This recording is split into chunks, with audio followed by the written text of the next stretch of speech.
Hi, I'm Max Mishakov. In today's video I will explain you how to not raise your larynx. In some cases, to lower your larynx, you need just to lower your larynx. To do it, you need to talk like this. Ha. Some coaches call it dopey sound. Ha. It's the lazy sound when you're about to yawn, but you're not actually yawning. Ha. Stupid dopey sound.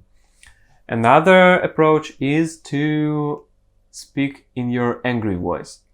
I'm very angry and I want to talk to you. Please come here, I want to talk to you. I'm very angry. Okay, but in some cases, lowering your larynx is not enough. In some cases, the lack of twang causes the raising of your larynx, especially on high notes. So when we sing high notes, we have at least three options. We may not do anything with the larynx, we may narrow it and get the twang, or we can raise it. If we don't do anything, we will yell "Ah!" like this. If we narrow it, we will twang the sound. Ha! Sorry. Ha! Ha! Ha! And if we don't twang it, we will have to raise it. So raised larynx is like this. Low larynx is this. Raised it. Ah! Ah! Ah! Ah! Ah! Ah! Like this.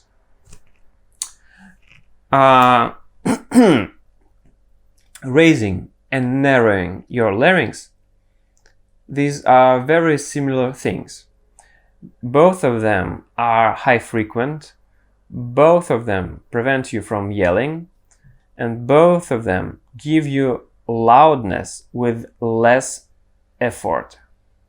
So if you can't keep your larynx narrow, high larynx is an alternative.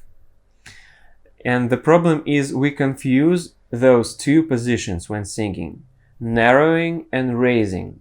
We confuse those two feelings. And in this case, I suggest this exercise, NG with the low larynx. To lower the larynx, again, we can do this, or we can say like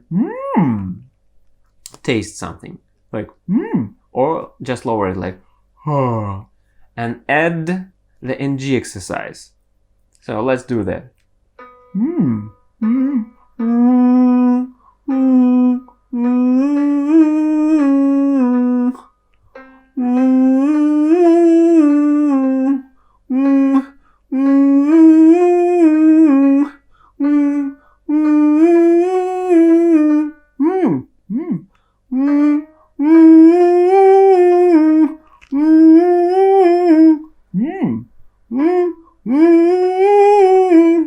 So in this case, we teach our voice to narrow the larynx, but without raising it.